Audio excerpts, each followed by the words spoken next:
Good morning, 9 a.m. How y'all doing? That's pretty good for a rainy Sunday morning, all right? Listen, this weekend, it has been so windy. Did anybody parasail to church today? You could have kite surfed. Did anybody ride a jet ski? I mean, it could have been, oh my goodness. But it's been a crazy weekend. I love it that you guys are here because it's just not the prettiest weekend. Maybe you hey, we got to get out. We got to do something. And I'm glad you came to church. And so kudos to you guys. And if you're new here, listen, I think that's amazing that you came to our church because, you probably got to the top of those stairs this morning. You're like, look down like, it's down there? You want me to go down there? Yeah, I'm out. Peace out. Okay. You didn't. You walked into church, and I think that's amazing. And so I hope afterwards you can stop by and say hello to me afterwards. I'll be out in the lobby. My name is Joel. I have the privilege of being the campus pastor here, but come by and say hello after the service. Also, a big shout out to our online family. And so can we just show some love to our first timers and onliners? You guys are amazing. Hey, listen, last weekend we threw our 10-year annual baptism party, and my mind is still blown about last weekend. 21 of you took your next step and were baptized in here. Speaking of 21, some of you ate 21 pretzels from the Pennsylvania pretzel truck. I saw some of you get back in that line. I'm not judging. I'm just saying. But we got to celebrate that 21 people, 47 people in our church, like that is amazing. And so we do a party last weekend. If you missed it, you can catch up online, and we'll do another one next September.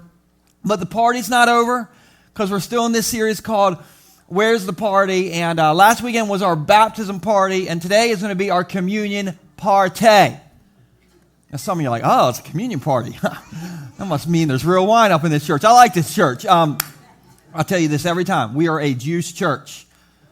You all are too wild for real wine. Okay, so anyway, to start this thing out, I like to do this, but can you all go back to your childhood? I do this all the time. Go back. Now, I know for some of you, that's just like 5 years ago. Some younger kids are in the room, but for most of you in the room, this is like 500 years ago or longer, okay? But just go all the way back, and I'm curious. I just need to do a church poll. How many of you went to church as a kid? Let me see your hands. Like if you were churching it as, oh my goodness. It didn't work, did it? Okay, on some of you all? Jerry, it didn't work on you. I'm just kidding. I'm kidding, Jerry. Listen, I bet you my Aldi quarter for my grocery cart today, I bet you I went to way more church than all you all when you were kids. I bet you I did, okay, and I'm going to prove it. Right now, here is the house that I grew up in. We'll put it on. Okay. This is my house, my childhood house. No lie. This is our church. You all owe me a quarter, okay? Did you know you can live too close to the church? I always tell people I grew up with a drug problem because my parents drugged me to church every single day, which it's pretty easy when your bunk bed is 7 feet from the church foyer. You know what I'm saying? So somehow somebody put a church in my yard, all right? And so I remember one Sunday morning, we're getting ready for church, me and my brother, and my mom was like, hey guys, today we're celebrating the Lord's Supper. Now, I did not know what the Lord's Supper was, okay? All right, but this one good thing about country churches is church meals. Come on, somebody. Yeah. Yes. All right. And so what would happen is every quarter we'd have the church dinner, and all the little old church grannies, they would cook their best thing. I'm talking fried chicken, homemade mashed taters, macaroni and cheese, pies for days. Come on, somebody. You getting hungry thinking about that church granny cook? Now, real talk, there was always that one church granny you didn't eat what she made. Like the whole church would line up at her dish and be like, we don't know what that is. Nobody eat that. This was a church granny she always had cat hair on her sweater because she was a church cat lady. I'm kidding. Offended Jerry and the cat people, okay? But I remember thinking, listen, the church grannies' lunches or dinners were amazing. So the Lord's Supper has got to be amazing, okay? So we got ready and we went to church. It took us 2 seconds to get to church. And we walked in, and I remember at the front of our church, we had this table, and I found a picture of a similar table on the internet this week. Who remembers this? Oh, yeah. So I walked in, I'm like, I look at the table, I'm like, this do in remembrance of me. Like, Mom, is that a Yoda quote? Because doesn't it kind of sound like Yoda, like, this do in remembrance of me? I can't do it. Anyway. She's like, no, it's not Yoda. It's Jesus who said that.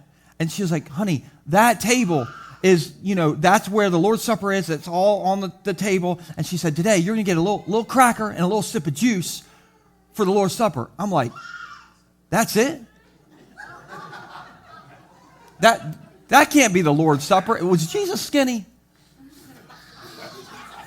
He must have been on a diet, okay? I mean, I didn't understand because, like, Brother Phil at church, for our church suppers, he ate 737 times what I was supposed to be getting at the Lord's Supper. And so it didn't make any sense. And my mom said, the Lord's Supper, it's not supper, it's communion. And I'm like, well, somebody needs to rename it then. Because I skipped breakfast for this. But I remember thinking, like, I didn't understand what communion was, okay? I just knew that was not supper. The Lord's Supper was not like a supper meal. And so I remember thinking, like, what is communion all about? And the wild thing is, it was written on the table.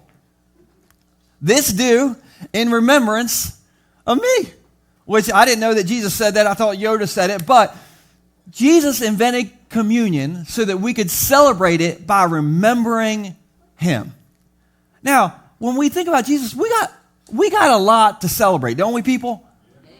Oh my goodness, listen. Jesus died so we could live.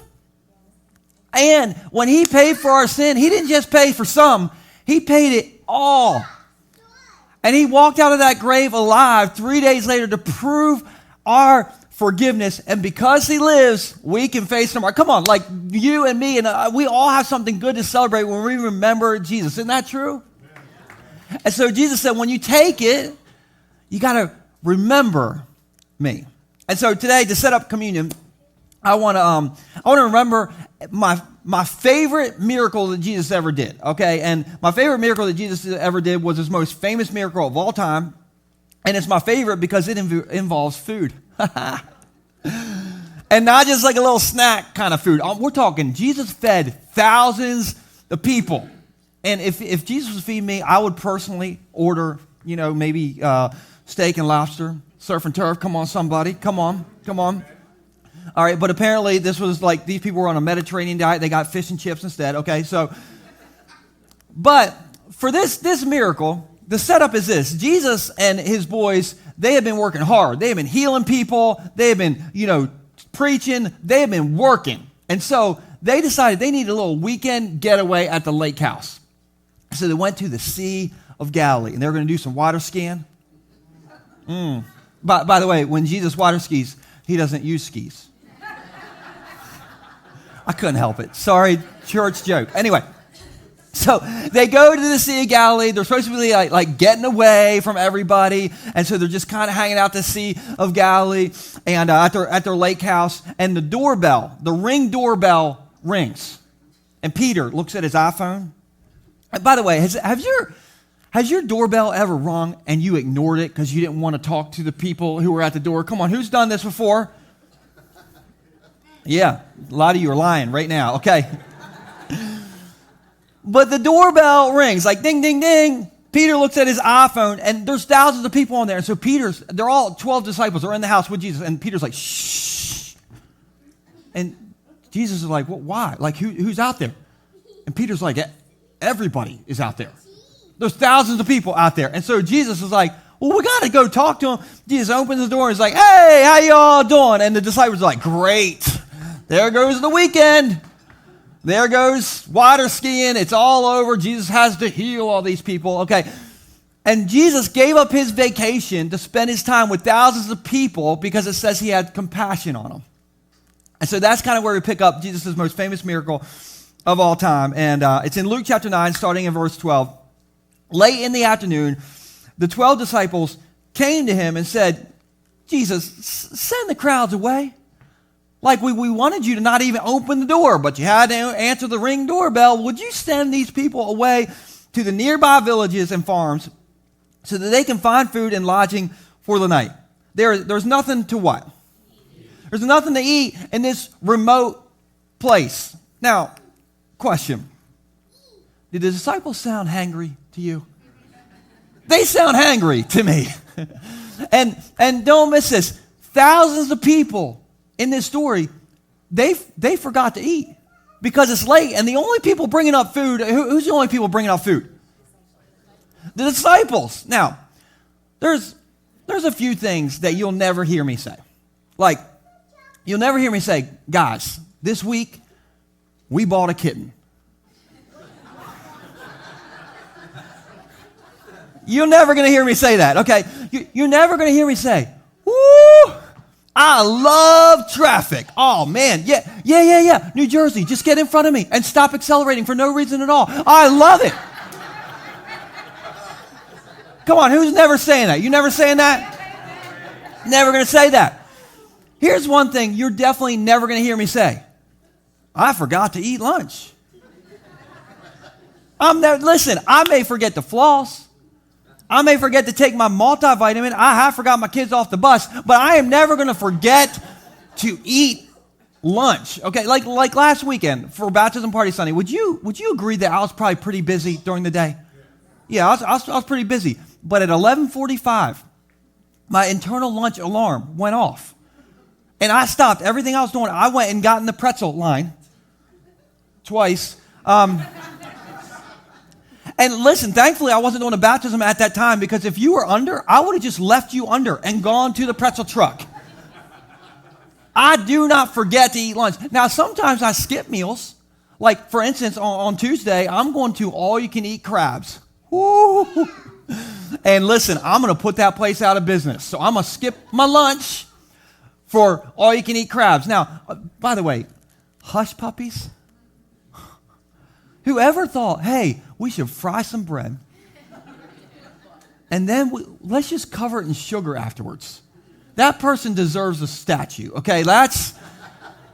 Anyway, I may skip some meals sometimes. I am not going to forget, though, to eat a meal.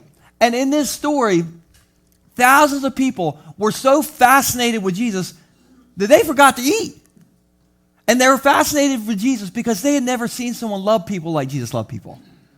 They had never seen someone heal people like Jesus healed. They had never seen someone teach, hey, love each other like Jesus taught. And somehow they were so captivated by Jesus that they were fascinated and forgot to eat their meal. Now, there's 12 people in this story that did not forget to eat their meal. Who were those people?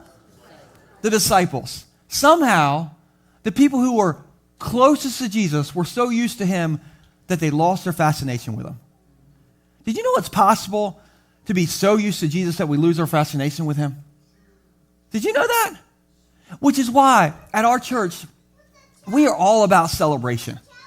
That's why we celebrate that 21 people last weekend, 21 people got baptized. We celebrate that.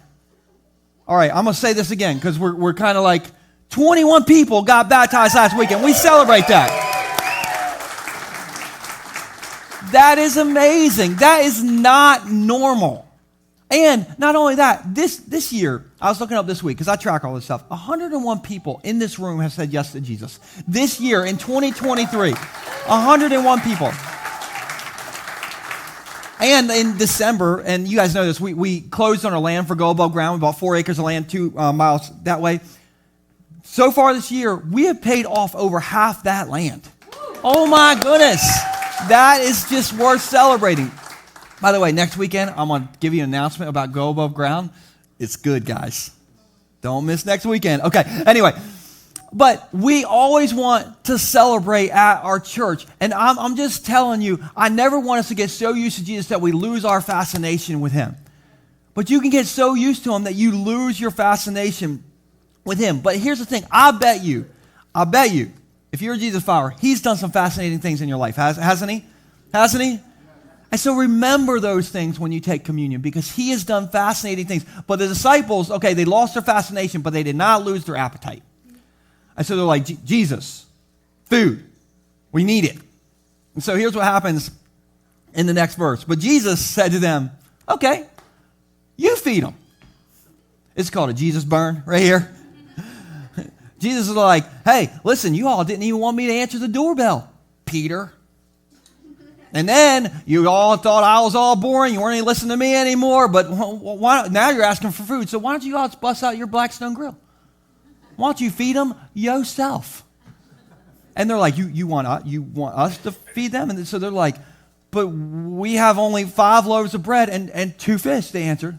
Or are you expecting us to go and buy enough food for this whole crowd? For there were about, how many men there? 5,000 men there. Now, last Sunday was a big deal for our church. We did our baptism party Sunday. You know, I've been celebrating that with you all morning. But last Sunday was a big deal in our neighborhood, okay? Because our neighborhood had the last day of the swimming pool open day. You could bring your dog to swim in the pool. And so they called it like, you know, bring your dog to swim in the pool on the last day that the pool's open for the season day. Doesn't it just roll off the tongue? Bring your dog to swim in the pool for the last day. Anyway, has anyone ever heard of a bring your dog to the neighborhood pool to swim in the pool before it closes on the last day of the season day? Anybody ever heard of this before? Okay, a few people. I had never heard of this. Stacy brought it up to me, and I'm like, well, we got to go to that. I mean, that sounds like a lawsuit just waiting to happen. I got to see this. And so my whole family went, plus our 2 dogs went. And listen, it was the weirdest thing I have ever seen in my life. And I didn't get a good picture, but I did get a picture. This is a picture of the dog swimming at the pool day. By the way, I wish you could smell the picture. Anybody ever smelled 30 wet dogs at one time? They should have called it dry heave at the pool day. That's what it really was. Anyway, in this picture, there's 11 dogs in this picture.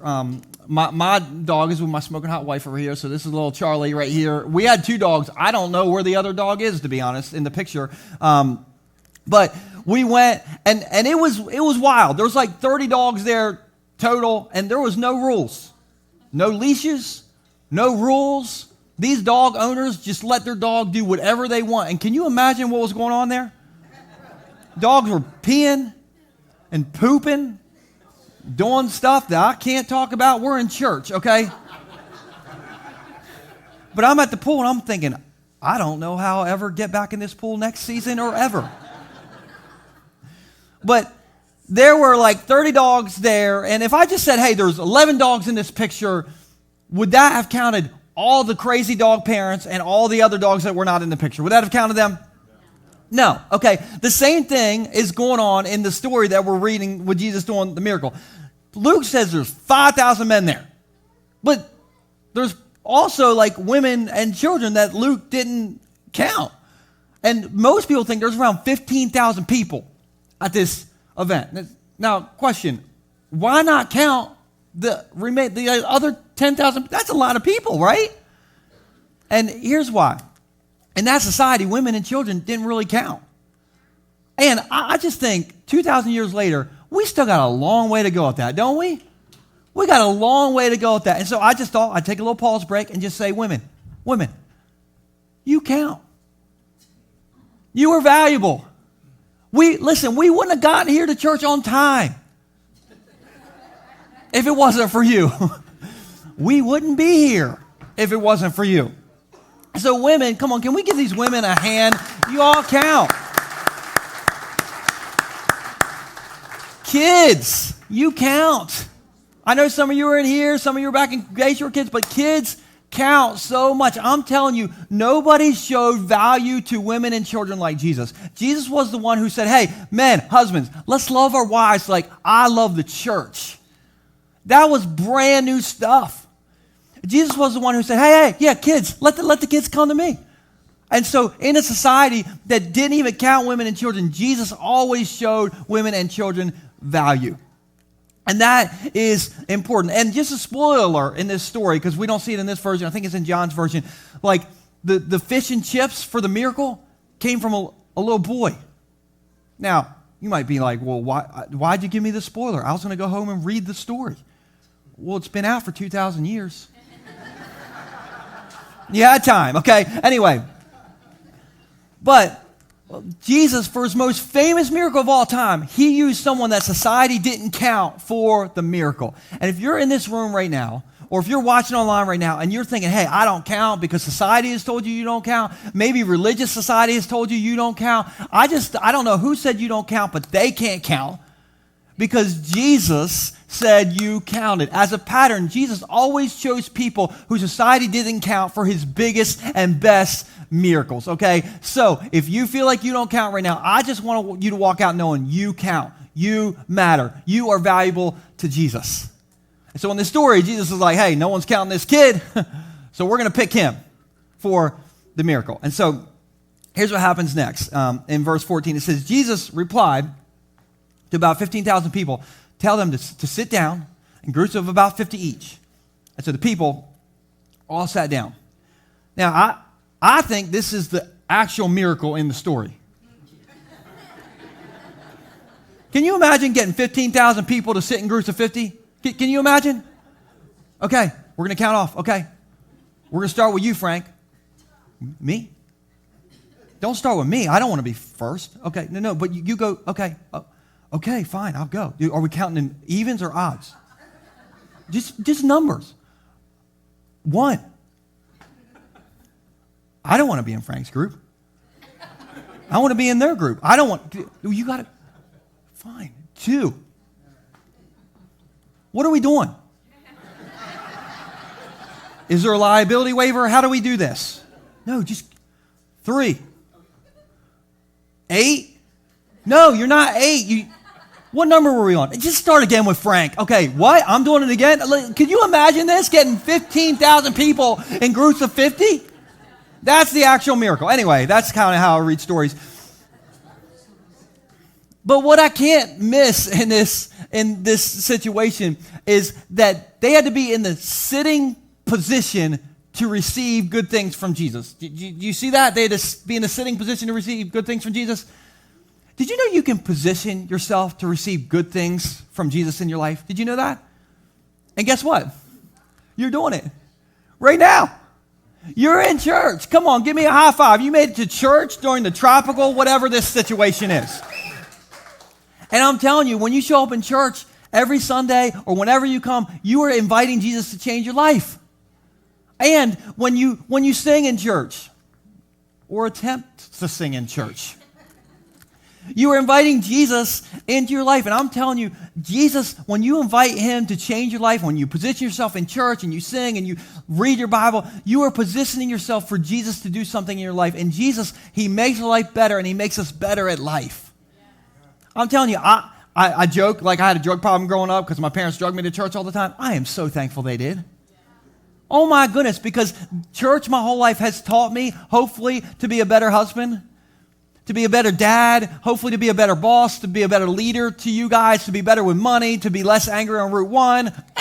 Still working on that. But listen, Jesus, I've been in church my whole life, and I feel like Jesus has changed my whole life. And so, listen, I'm just curious. Let's do a church poll. Has this church or any church helped change you for the good? Let me see your hands. Let me see your hands. Look at that. Why did that happen? Because you positioned yourself in church. I just want to encourage you. You're in church, so I'm like preaching to the choir. Keep positioning yourself, though, to just let Jesus pour into you. Keep positioning yourself. Your future self will thank you for it. And so, 15,000 people positioning themselves in groups of 50, which that's the miracle. But this next part is what ties the story to the communion story, all right? And so when we get to this, all right, we're here. I want you to just read all these bold words out loud as I read this, okay? So we need participation. Jesus took the 5 loaves and 2 fish. He looked up toward heaven and blessed them. Then breaking the loaves into pieces, he kept giving the bread and fish to the disciples so that they could distribute it to the people. Hi, my name is Joel, and I am OCD. Thank you. Okay, 2 people did that with me. Listen, I am so OCD, I hate that the letters OCD are out of alphabetical order. CDO is what it should be, okay? So I am OCD. I see patterns, and I cannot help but see a pattern in this. Jesus took the bread, he blessed it, he broke it, and he gave it. Do you see it? He took the bread, he blessed it, he broke it, and he gave it. And this week, I thought, that's the exact same pattern every Jesus follower goes through in their life. Jesus takes us, and he blesses us, and then life tries to break us, but then he gives us what we need to get through that. Jesus takes us, he blesses us, life tries to break us, and then he gives us what we need to get through that. Has anybody ever noticed that in your life? That's a pattern, that's what happens? And so I just thought we'd kind of break down this pattern, okay? So first off, if you're a Jesus follower, that's because you let Jesus take you by the hand. It kind of reminds me of baseball, actually. I always talk about football, but any baseball fans in the room? Any baseball fans? Okay. Any Yankees fans? Okay, we'll pray for you guys, okay? I'm an Orioles fan. You probably could have guessed that. But listen, did you know we have a local baseball team? Did you know that? Who's our local baseball team? The Shorebirds, okay? Now some of you are like, the Shorebirds. Is the shorebird a seagull? No, because the seagull is the devil's bird. And if I ever go to the boardwalk with you and you feed a seagull a Thrasher's French fry, we are kicking you out of the church. Everyone's welcome here, unless you feed seagulls. I think we should put that on a shirt, like everyone's welcome here, unless you feed seagulls. Anyway, but our family, we go to one Shorebirds game a year, and the reason that is because my kids' school does this really cool promotion where if each student reads 3 books, you get 2 free Shorebirds tickets. Free Shorebirds tickets. And when that happens, I get very involved in my kids' homework. Okay, I'm like, kids, I will feed you dinner if you read 3 books, okay? And so they always read their books because they want to eat in our house, okay? So last year, my kids did their thing. We got 4 tickets for our family, and Stacy went online. She booked our tickets, our seats. She picked them out, and we got to the stadium, and you would not believe how many kids also read 3 books. I mean, I was looking at some of these kids. I'm like, I don't know about this one. I think this kid may be lying, okay? It was packed. We get to the gate. I felt like I was in a Where's Waldo book. All right, there was just people everywhere around me. And so my wife is assertive. And so she was like, honey, take Nixon by the hand. I'm going to take Nora by the hand. I'm like, why? What are we doing? And she's like, I'm going to get us to our seats. I'm like, well, how? There's all these people. And she's like, you ever been bowling? Listen, we were knocking over little old grannies like a bowling pin, toddlers like, bam, get out of the way. We got to the seats, though, because Stacy's assertive. And our seats, Stacy will tell you after the service, they were the best seats I have ever had in a baseball game. I mean, we were on the first baseline at the very front row of our section. We had our 4 seats, and it was so crowded that there was 2 seats beside us, and a family of 4 sat in the 2 seats beside us. 4 people. And their kids sat in their lap for 9 innings. I'm like, this place is for real sold out. And anyway, like, I enjoyed the game. They probably did not.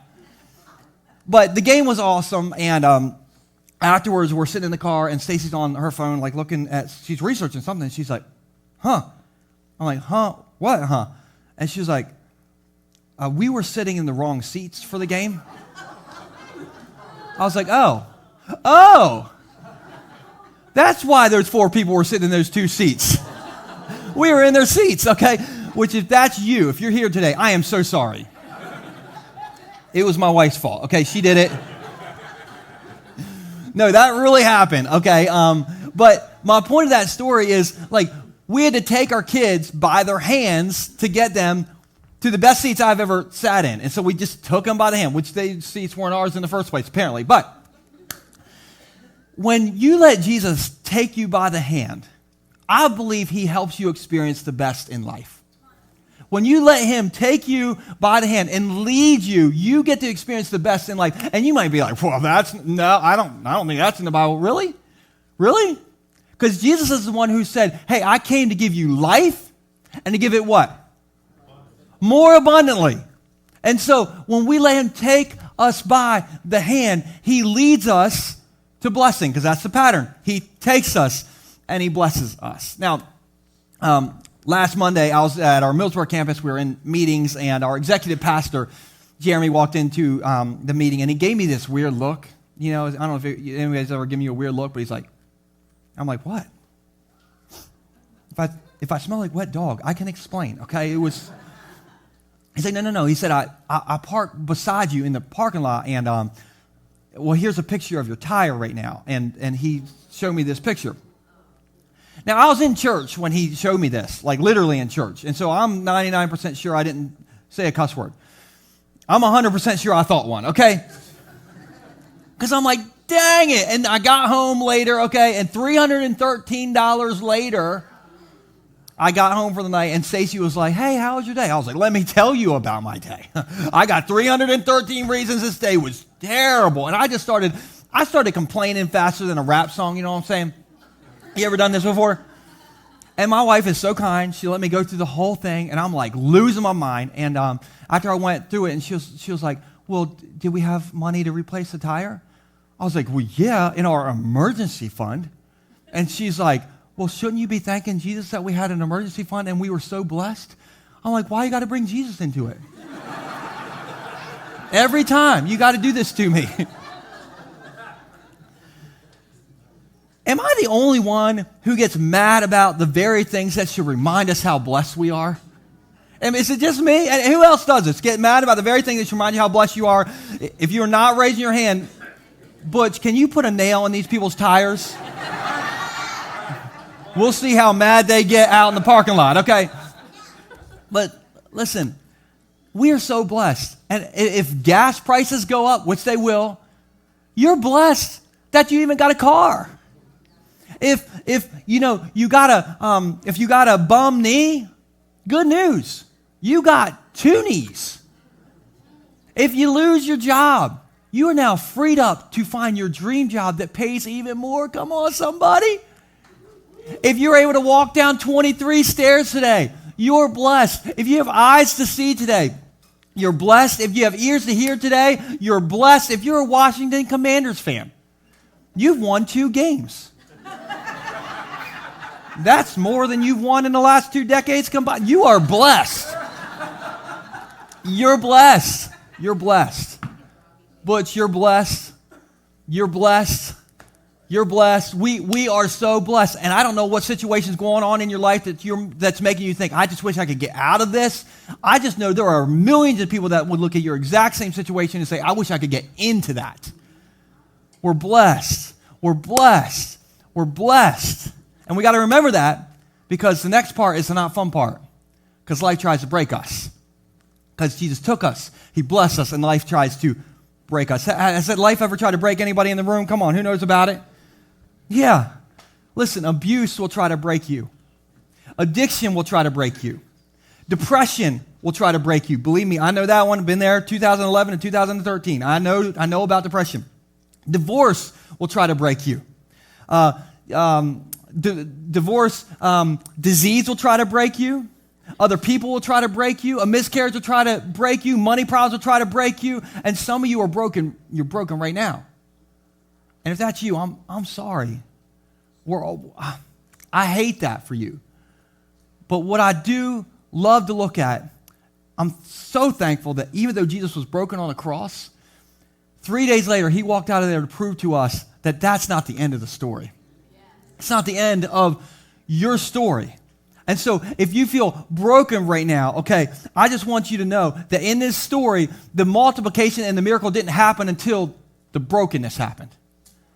The brokenness came right before the breakthrough. And so if you're broken right now, you're the perfect candidate for a breakthrough. And you sit right on the other side of life changing for the better, because he takes us and he blesses us. And then life tries to break us, but then the miracle happens and he gives us what we need. Because in this story, he then gave out fish and chips to 15,000 people, and they ate, because Jesus is a giver. And you might be like, I don't know. I think he just wants to take my fun. He wants to take my money. Listen, Jesus isn't a taker. He's a giver. The only thing he takes from us is our sin. You know what I'm saying? He wants to give to you. And so life, in life, when you start following Jesus, he takes us by the hand. He blesses us. Life tries to break us, but then he gives us what we need to get through it. Now, maybe you're like, well, Joel, I thought we're taking communion. And so, what about the Lord's Supper? Which at 5 years old, I thought was more like the Lord's snack. But fast forward to Luke chapter 22. All right, so Jesus is with his disciples again. This time they're not at the lake house water skiing. They are at this upstairs room, and they're celebrating Passover, because communion is supposed to be a party. And so they're celebrating Passover, and just watch what happens. And this is in Luke 22, verse 19. He took some of the bread, and he gave thanks, or he blessed it to God for it. Then he broke it in pieces, and he gave it to the disciples, saying, "This is my body, which is given for you." And then he says this phrase that was on the front of the table that I saw at the church, this do in remembrance of me, all right, which I didn't understand because it was King James, but he said, "Do this in remembrance of me." Now, question, you guys are smart people. Do you all see? You see something in here? The pattern. There's the pattern. He took it, he blessed it, he broke it, and then he gave it at the very first communion. Now, I bet you, again, my Aldi quarter for my grocery cart, I bet you one of the disciples was sitting there and like, wait a minute. I remember this from the lake house. Because it's almost like Jesus wanted us, when we celebrate communion, to remember that he takes us and he blesses us. And then life tries to break us, and he gives us what we need to get through it. I'm going to end with this story. I have a favorite baptism from last weekend. And that's probably jacked up, to have a favorite, because we did 21. And if you're one of the 20, I thought those were amazing. But there was one favorite of mine, and it was Debbie's baptism. We'll throw this picture on the screen.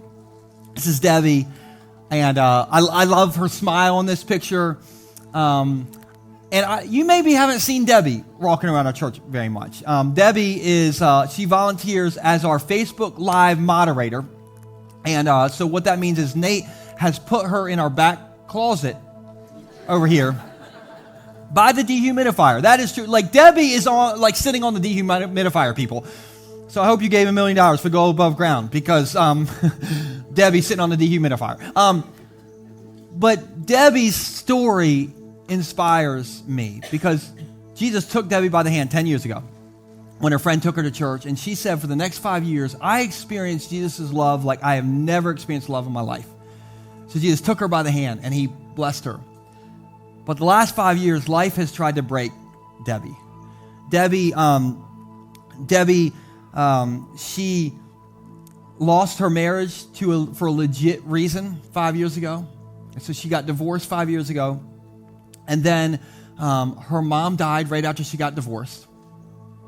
And then right after her mom died, her son was tragically killed in a homicide in Philadelphia. 3 weeks after her son died in a homicide in Philadelphia, her other son died. In 3 weeks, she lost both her sons.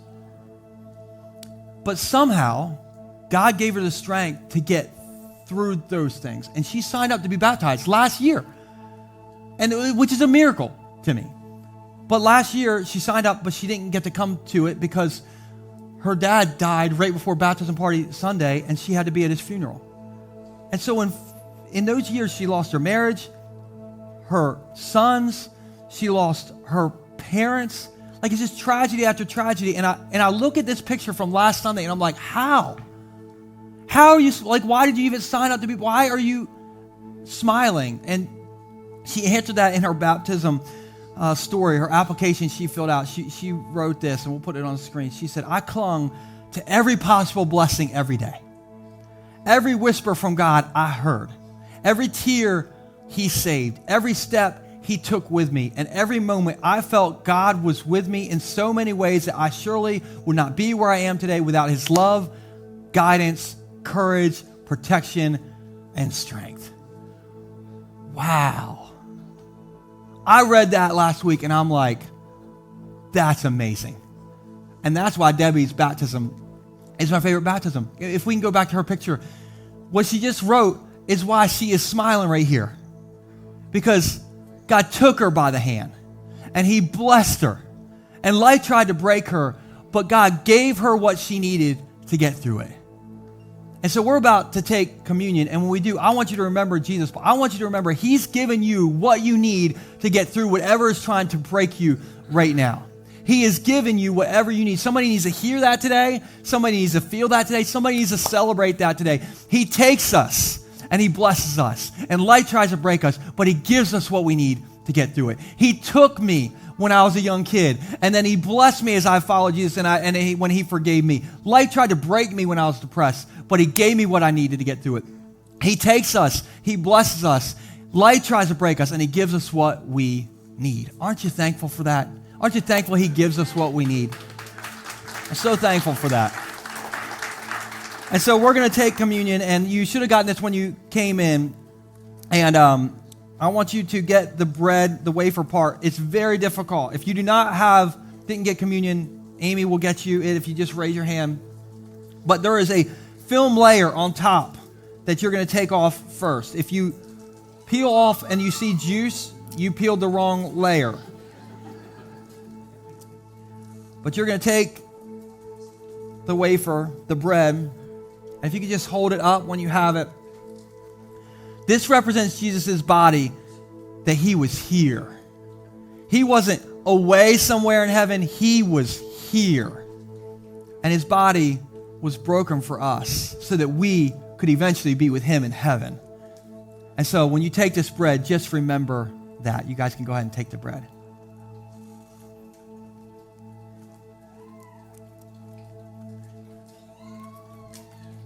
Next, you're going to peel off the top or the bottom layer with the juice.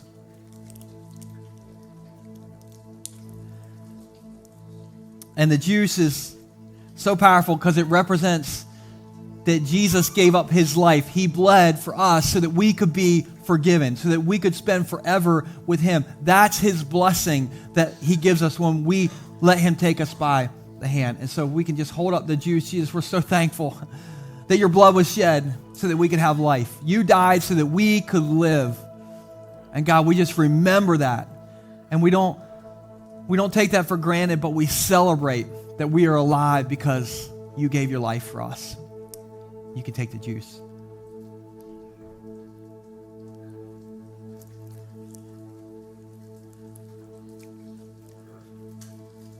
Jesus, I am so thankful that you came here to earth. And your body, we talked about bread being broken today, but your body was broken on a cross. And your blood was shed so that we could spend forever with you, so that we could celebrate our grace that we received, that we could celebrate the gift of a second chance, Lord. And so we're so grateful for that. And Lord, as you take us and you bless us, God, I pray that you will give us what we need when life tries to break us. And God, I know that represents people in this room, but God, I just pray that we'll walk out of here knowing that the miracle didn't happen until the brokenness happened in the story. And the miracle in our life may not happen until the brokenness happens. And so God, help us know you will give us what we need to get through whatever life throws at us. And that's why when we take communion, we remember you and we celebrate. And if you believe that, just say amen. Amen. Amen.